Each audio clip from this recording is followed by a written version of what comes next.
They say I live in the past. Right, so it's part two of my interview with David for They Say I Live in the Past. David, of course, from Sons of Southern Ulster. And last week we chatted about a number of things. We played the pop-in from his own band, Sons of Southern Ulster. We talked about the EP Turf Accountant Scheme, that it's available for pre-order on their Bandcamp right now. And then he chose some other pieces of music. The Trappist Pelts from Yard Act, Someone's Looking at You from the Boomtown Rats, I Want Up from the Screaming Blue Messiahs, and then we went into a track called Climb from Cursed Murphy versus the Resistance. So I'm going to start part two with that track. Here we go.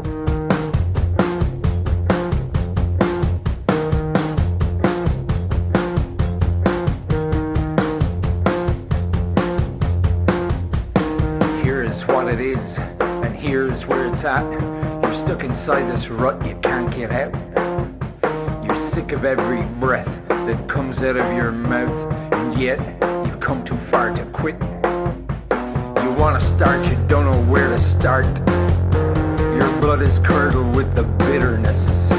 But if you can haul your carcass from the filth and crawl out of your lowest, grossest parts, where you can't hear your tempered tantrum heart, there's gotta be a better place than this. And though this way is strange for us, I know this path is dangerous. I know that you've been haunted in your marrow and your mind. And though this way seems death to us, though this stretch is treacherous, though you are exhausted, here's the ladder, here's the spine. And though you are exhausted, climb.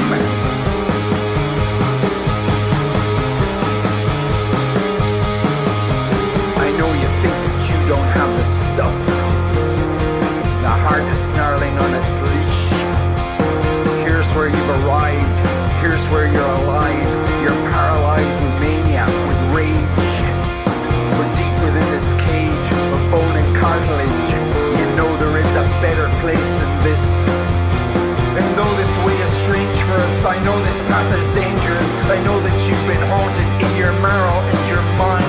Though this way seems death to us, though this stretch is treacherous, though you are exhausted, here's the ladder, here's the spine. Though you are exhausted, climb.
Cursed Murphy versus the Resistance, choice of David Marr from Sons of Southern Ulster. And I've got to read the description I came across for Cursed Murphy versus the Resistance. A mutant ninja spoken word rock and roll band formed in 2018. The six-piece specialises in a mashup of punk poetry, cinematic guitar, theatrical psychodrama and war-like rhythms. And I know you like the interplay between the music and vocals in there, and it reminds you of some other artists that are out at the moment as well, Billy No Mate, Sleaford Mods and so on. Yeah, it's a really happy time for music, isn't it? We've got some of these bands that, you know, really get into the core and the underbelly of the world we're in, you know. Because I suppose I really love that Billy No Mate song, the one about the hippies. What's it called? Hippie Elite. Yeah, Hippie Elite. It's outstanding, isn't it? Yeah, I love. Yeah, with Sleaford Mods, I love the Under the Plastic and NCT. So it's kind of funny. I think there's a lot of people who think they're being very subversive by giving kind of fairly shallow kind of positive stuff, which is all well and good. I don't think anyone disagrees with it. But actually, they're getting to the reality that, saving the world and, being really nice and doing virtuous things isn't that easy for a lot of people, because the actual, the shit of getting on with everyday life is actually the thing which occupies 99.9% of their time. So they're really getting into that. And I mean, the other thing too is it's so real, isn't it? It's really naughty, sleazy, dirty.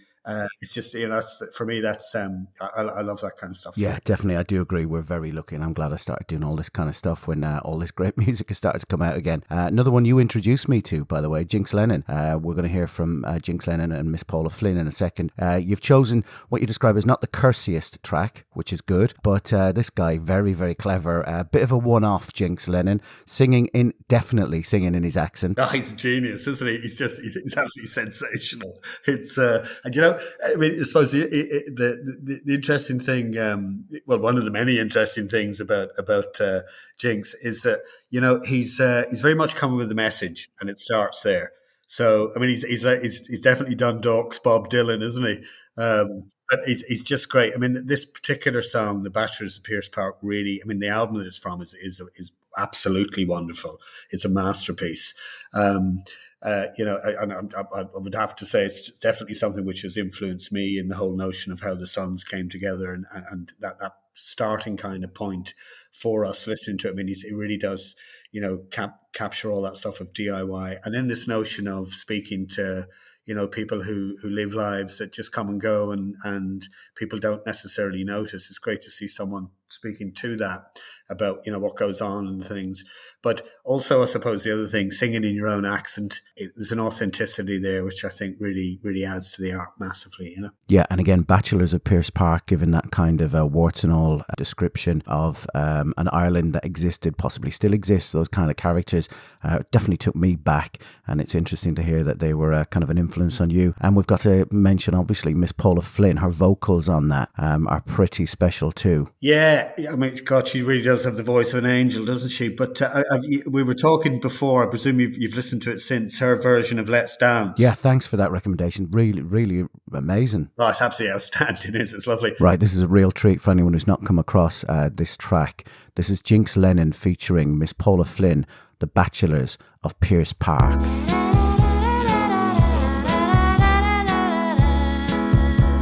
The Bachelors of Pierce Park, yeah.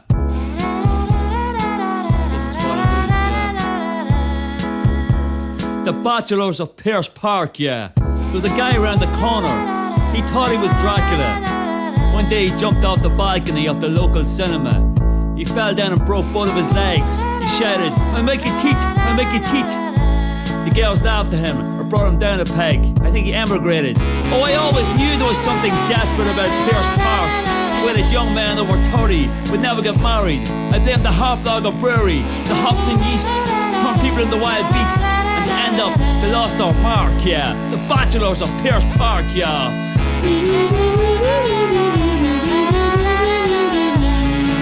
The Bachelors of Pierce Park, yeah.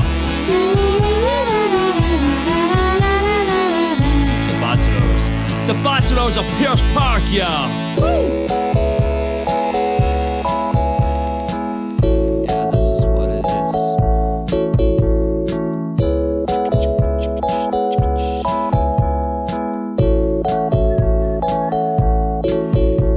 That thought it was Nosferatu. It was summer 1981. We were all sitting in our Almans, white round the fourth car. He came round the corner, he was well on it. He knocked on the bonnet, he knocked on the windscreen. He shouted into my Alman, "Come over, fight me on the green." I never felt so embarrassed. I looked round, all the neighbours' curtains were twitching. They were out nosing, seeing what was going on. The Bachelors on Pierce Park. Some tried to burn the house down. Some are still around, they slowly drown. We're all together now. Bachelors of Pierce Park, y'all. The Bachelors of Pierce Park, yeah.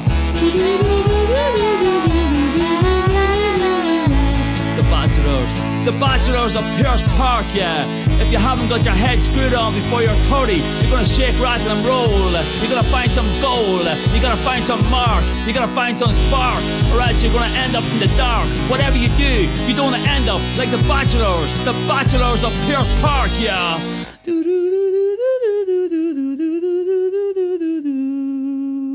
The bachelors of Pierce Park, yeah.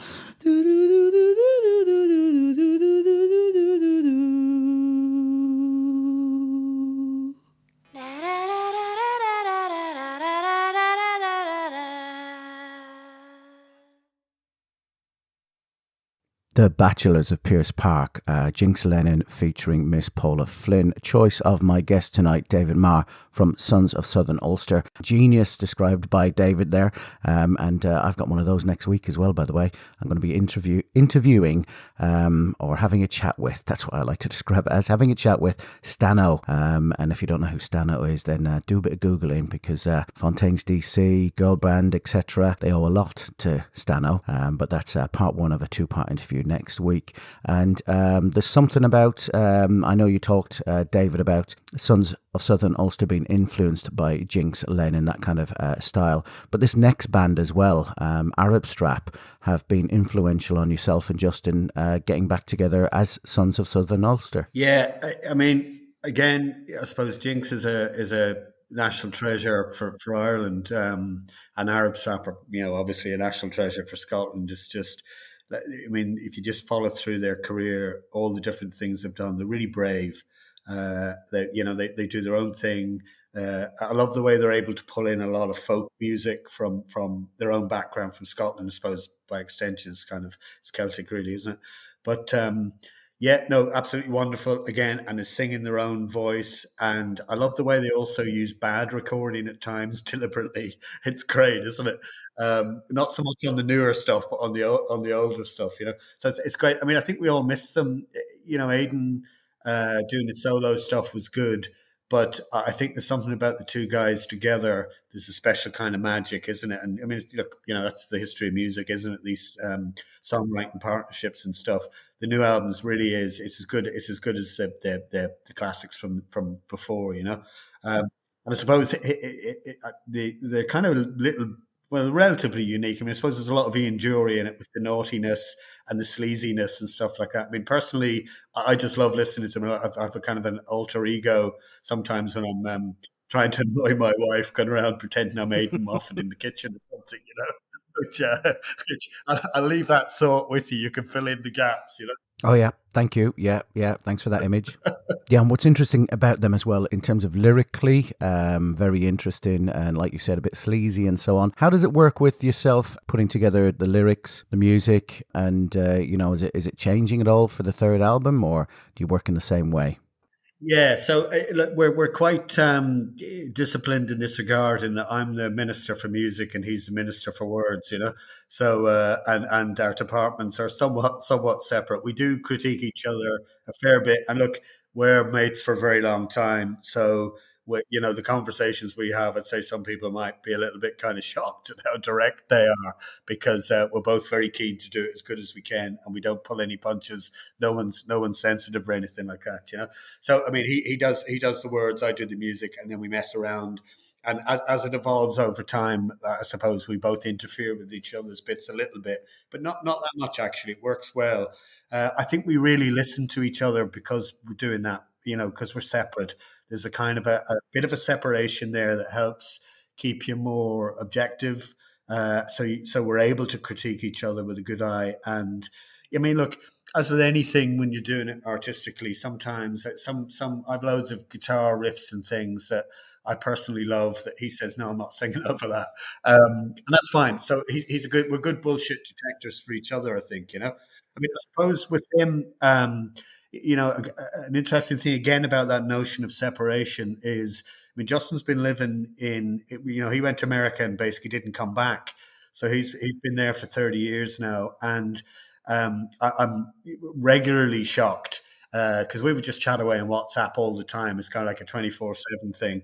And I'm shocked all the time how much more astute he is about what's going on in Ireland now. So he's got that kind of, that thing where, if you the lyrics, I think, are really one of the things which makes them so powerful. Is that they really have this remarkable eye for detail of something that's so long ago, and I think he's got this frozen memory of what it was like back then, which I think really adds to the the level of detail he's able to go to. I mean, it's a little bit like the James Joyce story of when he lived abroad, he was able to name all the shops from one side of Dublin to the other because it was frozen with him because he'd been away. And I think there's a bit of that goes on with Justin. Definitely, Justin has an insight into what it was like because it's not changed in his head, even though he keeps up with all the changes. I think actually Joyce, towards the end of his life, was asked by somebody whether he would ever consider returning to Ireland, and he had a great answer, as you'd expect. He said, "Have I ever left it?" So let's take this track from Arab Strap's album As Days Get Dark, which has a complete return to form, and it came out earlier this year.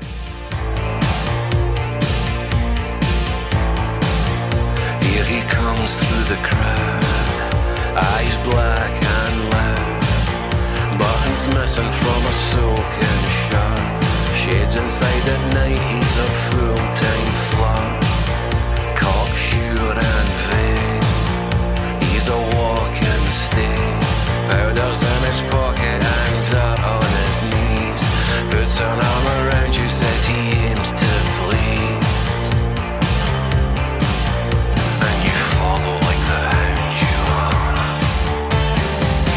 Just take a sip, just take a hit. You can't refuse, the fuse is lit. You know you want to let him lead your soul astray.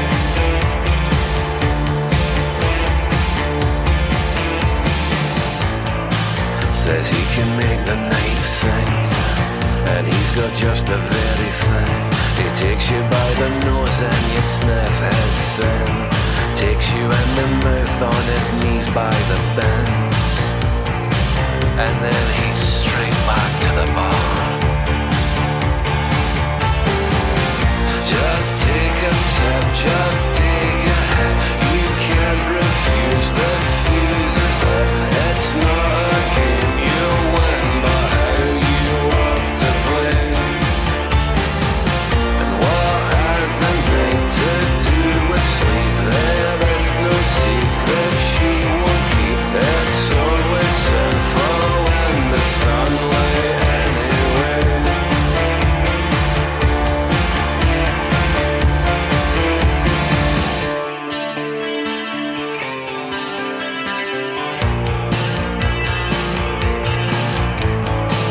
He's got his bloodshot eye on your sister, this rebel in rouge, this howling hipster.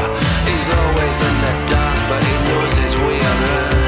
He's always talking pish, but he thinks he's so profound. All hail the false enchanter, raise a full cup to the rebel runner. He's got the double horn, leaving all the lovely ladies all love-lorn. And he teases and he toys with dumbstruck boys. We don't stand a fucking chance.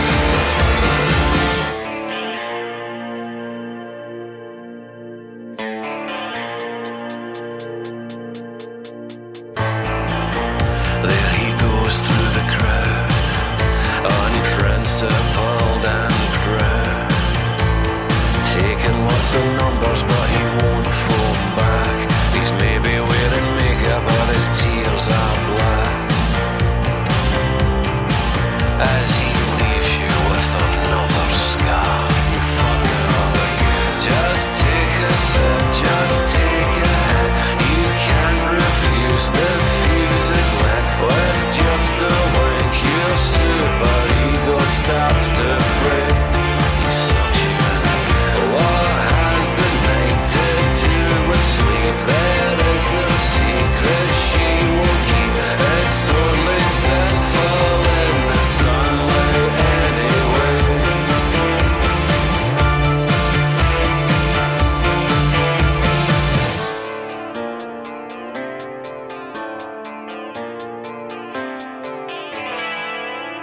Here comes Kummus Arab Strap, taken from their album released this year, the choice of David Marr, the seventh choice of David Marr, my guest tonight on They Say I Live in the Past. That's a catchy title as well, isn't it? They Say I Live in the Past. David, anyone listening in, obviously, is possibly also now picturing you in the kitchen, but we'll try and banish that from our minds for a second. We're up to the eighth track, the final track, and obviously these are the 8 tracks that are in your head at the moment, but I'm delighted you've chosen this one. It's Polaris, the Pete Briquette mix, which happened first, and then obviously the development to get the EP going, which features some other remixes, and that is, like I said, available on Bandcamp for pre-order now, coming out I think towards August. Here's an interesting one, David. You've got a lot of respect for Pete Briquette. You know, you're flattered by the fact that he wants to do some remixes, and you and Justin, as you describe yourselves, are good bullshit detectors. What would have happened if if his remix was not to your liking? Let's put it that way. How would that have gone down? I know you trust him, and so Yes, we did have that conversation. but I imagine it would have been a difficult conversation. Dermot, it really would. But thankfully, what I could say, I think it's an absolutely brilliant remix. I can't wait to hear the others. He's a talented individual. That's been fantastic. He's a real gent. I mean, look, the other thing about Pete, I'm not sure people necessarily know this. He's a very able producer as well. You know. So I mean, look, how could you not be happy with this version of Polaris? It's interesting. There are 3 versions of this song. So we recorded one through the box, you can record through a telephone box in Third Man Records in Nashville. So I don't know if that's out anywhere. I think it's somewhere out on the internet, but that's a really nice version. Then we did the version for Sinners, and we kind of thought, yeah, that's it. And I think Pete has brought a whole different element to it. There's a lot more. He's got that whole kind of astral feel to it. But interestingly, one of the first mixes that he sent to us, he's a very polite person, and it still had bits of. I mean, if you compare the 2 versions, there's a lot less guitar in his, and the problem is the guitar was clashing and clanging with things. So I said to him, listen, you can take the guitar out if you want. And he said, thanks. I kind of thought that myself, but I thought you being the guitarist, you might be offended. And I said, not at all. It's about the product at the end, the art. And much as I love my own guitar lines, I'm happy for them not to be heard too in things. So I think, listen, he's done a great job. He did. He also has done these really upbeat, pumpy versions of Fear My Scorn, Live in the Past, and Stubby Yellow Fingers. They're fairly kind of lively songs anyway, but he's brought into a whole new kind of dimension, and it's quite a different sound from what we would do. So we're very interested to see what people make of that. And Dermot, we don't look, we don't really bother with all that music industry stuff or scenes or any of these kind of things. That's it's not for us really. But it's interesting. We've decided with this actually to get someone to promote it as well, because I think Polaris is a different kind of a song. It's a good song, and we're really pleased with it. And I think it speaks to some very important things. I think it's of the 3 songs at my cremation, this I suppose has to be one, really, doesn't it? But we're actually going to promote this and put it out there and see how far it goes, and just see how that all works, kind of as almost out of sort of interest and curiosity.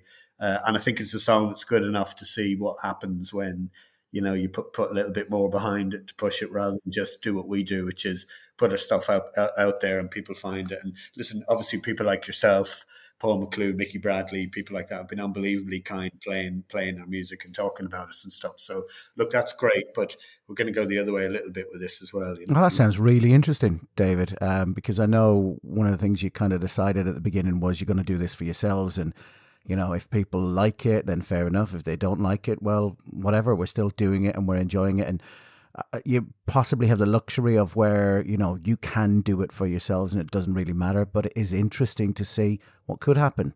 Yeah, absolutely. It's rule number 1 was not playing any of the songs from the previous band. And we never had, apart from we do a good version of Ruby Don't Take Your Love to Town. It's a very Kenny punky Rogers, kind of brilliant. version. Yeah. So I mean that's probably the only song that the other band would have played that we would play as the Sons. It's quite an amusing song to play to, and of course it does fit in with the whole theme of having songs that talk about 80s Ireland and stuff like that, Cashers and that. So, but I mean, the rules were, it's about the product. We're not pleasing anyone. We really, really don't mind if people don't like stuff. And isn't it a brilliant story, David, that yourself, Justin, and the lads put together Sons of Southern Ulster to please yourselves, and lots of people are listening all over the world. David, it's been an absolute pleasure chatting to you. Thank you, by the way, for allowing us to re-record this. There's bits and pieces that I still have, but, maybe I'll put them together at some point. So the last track from your selection, not the last track of the night, because when we do part 2 of an interview, we often have maybe 20 minutes, 25 minutes or so left, and I end up filling that with Irish music. The show is called Where's Me Jumper, Dermot? So Dermot, the original recording, the bits that are lost, could be like the Robert Johnson lost songs. Oh yeah, I'm not getting rid of anything. It was that good. I'm going to keep it all. It'll come out in the future on a piece of rare vinyl, the lost interview with David Marr. David, thanks again. Hope to maybe see you soon when I get back to Ireland. Fingers crossed. Well, the pubs are open. The pubs are open here again. I was in the pub for the first time in, I suppose, almost a year, really, last night, So that's an even bigger attraction to come home. Right, that's it then. Yeah, definitely catch up in Ballina Killaloo for one. David, thanks a million. And we're going to leave everyone with Polaris, the Pete Briquette mix. Find the hashtag Where's Me Jumper, Dermot, or just Google Sons of Southern Ulster Bandcamp and pre-order the vinyl, because I'm sure it's going to sell out and become quite rare. Once again, thanks, David. Right, thanks a lot.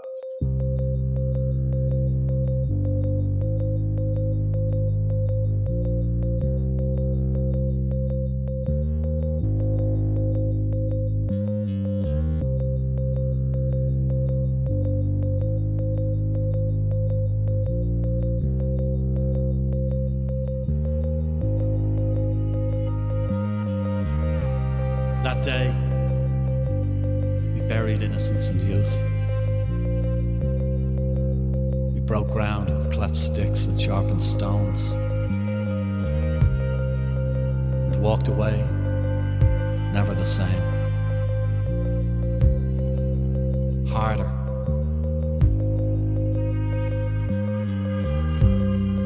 For we left something in that black earth.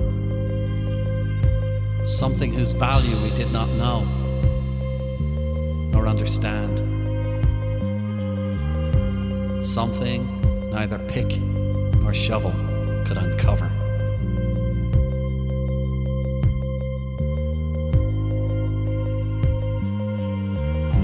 We rejoiced in our Pyrrhic freedom, holding court in smoky dens, telling tales of ineptitude and of victories hollow. For we were not born to win, we who sided with knaves and rogues, and blackguards who took shillings and wandered, fingers trailing defiantly. For we'd seen the folly of earnest endeavour, men who boarded coffin ships to cross oceans,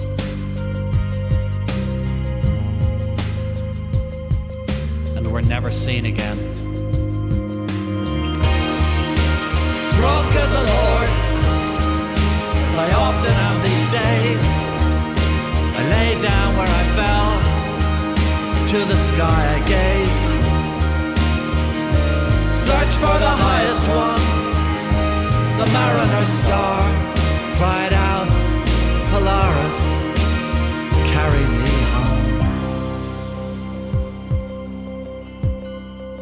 Carry me home. Carry me home. Carry me home.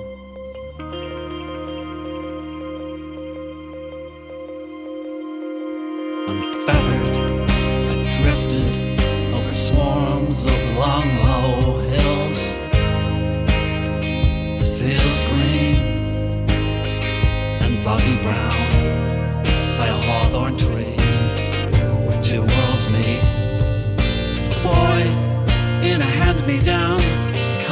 plantation suit, football scarf and bobber boots. He looked up as I passed on my way.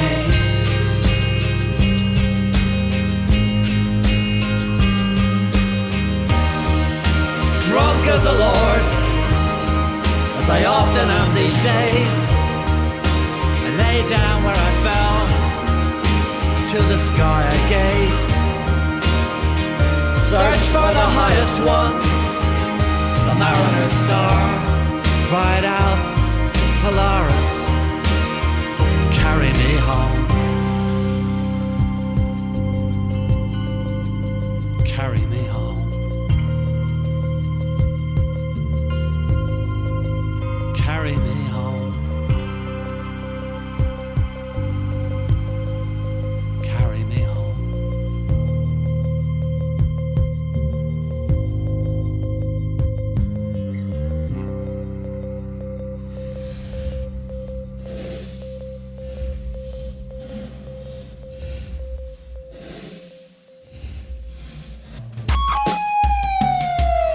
They say I live in the past,